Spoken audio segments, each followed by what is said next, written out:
Hello friends, welcome to thecommerce.com. Myself Saurabh.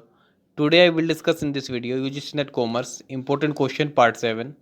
और video start करने से पहले मैं आपको बताना चाहता हूँ कि इससे जो प्रीवियस पार्ट्स है 6 पार्ट्स इस वीडियो से रिलेटेड उसका लिंक मैंने आपको डिस्क्रिप्शन में दे दिया है। आप वहाँ जा कर के उसे वीडियो को देख सकते हो। So let us start with our first question that is identify correct code for the stages of environmental analysis.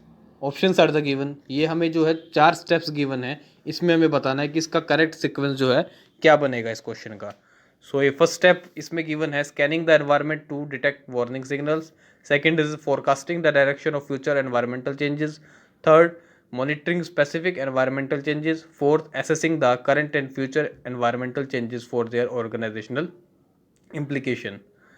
सो जो पहला स्टेप हमारा एनवायरमेंटल एनालिसिस के अंदर आएगा वो आएगा मॉनिटरिंग स्पेसिफिक एनवायरमेंटल चेंजेस, यानी कि जो स्पेसिफिक एनवायरमेंटल चेंजेस है उसको प्रॉपरली मॉनिटर करना, जो बिजनेस के ऊपर सीधा डायरेक्ट इम्पैक्ट जो है कर सकते हैं उसे प्रॉपरली मॉनिटर करना।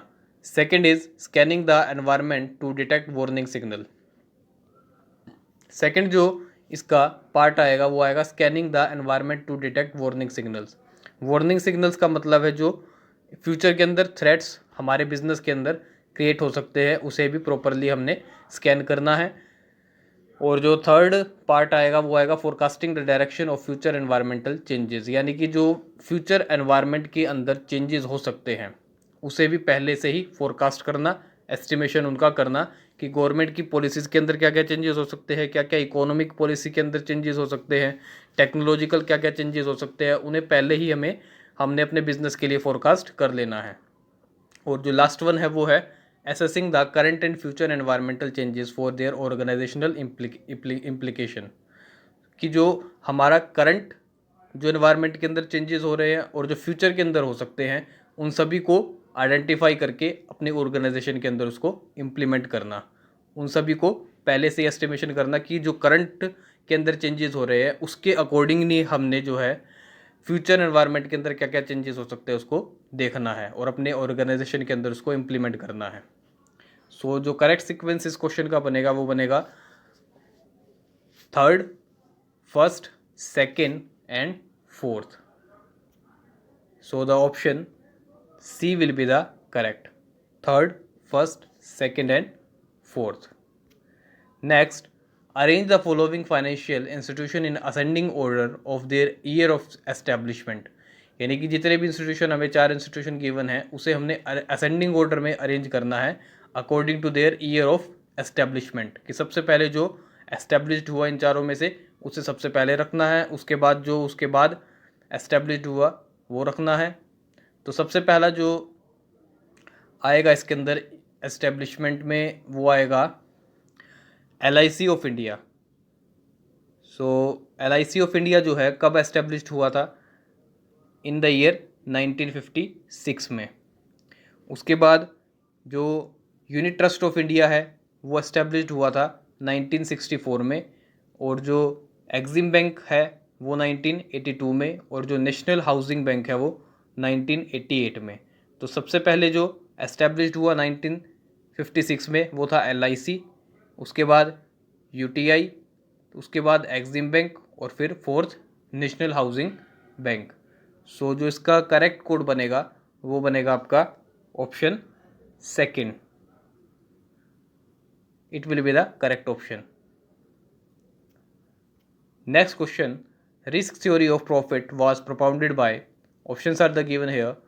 First is the FB Hawley, second is the Joseph A Schumpeter, third is the JB Clark, fourth is the FA Walker. So the correct option will be the fourth, that is FA Walker, who give the risk theory of profit. Next question, which of the following is not elementary component in BCG matrix? BCG matrix के अंदर इनमें से कौन सा element जो है elementary component नहीं है वो हमें इसके अंदर बताना है। सो जो ऑप्शन नहीं आएगा इसके अंदर वो आएगा सेकेंड, एलिफेंट, क्योंकि कैश काउ भी इसका पार्ट है BCG मैट्रिक्स का ही, और जो स्टार है और जो डॉग है वो तीनों जो है BCG मैट्रिक्स के पार्ट है, और इसके अंदर जो चौथा पार्ट आएगा बीसीजी मैट्रिक्स का वो आएगा आपका क्वेश्चन। सो ये 4 जो है एलिमेंट्री कंपोनेंट होते हैं बीसीजी मैट्रिक्स के, कैश काउ, स्टार, डॉग और क्वेश्चन। तो इनमें से जो नहीं आएगा वो आएगा आपका option second, elephant. Next question, which of the following is a regulatory body for insurance business in India? Options are the given, IRDAI, second is the LIC, third is the SEBI, fourth is the TRAI. So the correct option of this question will be the first, that is IRDAI. IRDAI stands for Insurance Regulatory and Development Authority, और ये जो है it is an autonomous statutory body with regulating and promoting the insurance industries in India according to IRDA Act 1999. इसका जो act है IRDA का वो है 1999, और ये एक ऑटोनोमस और स्टैट्यूटरी बॉडी है जो कि रेगुलेट और प्रमोट करती है इंश्योरेंस इंडस्ट्रीज जो भी इंडिया के अंदर है उसको। So the correct option will be the first. Next question, which two of the following measure of central tendency are not capable of algebraic treatment? Options are the given, geometric mean, second median, third is a arithmetic mean, fourth is a mode, fifth is a harmonic mean. तो इसके अंदर हमने बताने हैं कि जो central tendency का part नहीं है तो वो आएगा आपका option C, that is a median and mode. बाकी जो ज्योमेट्रिक मीन है, अर्थमेटिक मीन है और हार्मोनिक मीन है, ये सेंट्रल टेंडेंसी का ही पार्ट होता है। तो करेक्ट ऑप्शन जो आएगा इस क्वेश्चन का वो होगा option C, median and mode. Next question, आपको इसके अंदर मैच करने हैं कि जो हमारे मार्केटिंग के अंदर 4 P's है वो किस किस से रिलेटेड है इनमें से। तो सबसे पहला है प्रोडक्ट। प्रोडक्ट जो है वो रिलेटेड है कस्टमर से। उसके बाद जो प्लेस है, place is a related with a convenience. और जो प्राइस है वो कॉस्ट से रिलेटेड है, और जो प्रमोशन है वो कम्युनिकेशन से रिलेटेड है। सो प्रोडक्ट का कस्टमर से, प्लेस का कन्वीनियंस से, प्राइस का कॉस्ट से और प्रमोशन का कम्युनिकेशन से जो है मैच हो रहा है, इसलिए ये जो है इसका करेक्ट मैचिंग होगा order. Next question, marginal cost is very closely related to. Options are the given, total cost, second is the variable cost, third is the average cost, fourth is the fixed cost.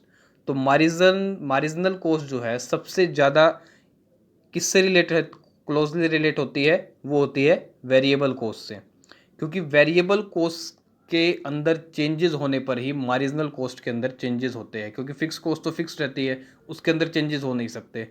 लेकिन variable cost जो है उसके अंदर changes हो सकते हैं, और उसके कारण मार्जिनल जो वैल्यू है, मार्जिनल जो कॉस्ट है उसकी वैल्यू के अंदर भी डिफरेंस हो सकता है। सो जो करेक्ट ऑप्शन होगा वो होगा option second, variable cost. Next question, managerial roles and a contemporary model of managing was given by.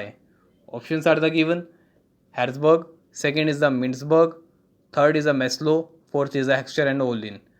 So the correct option of this question will be the Mintzberg.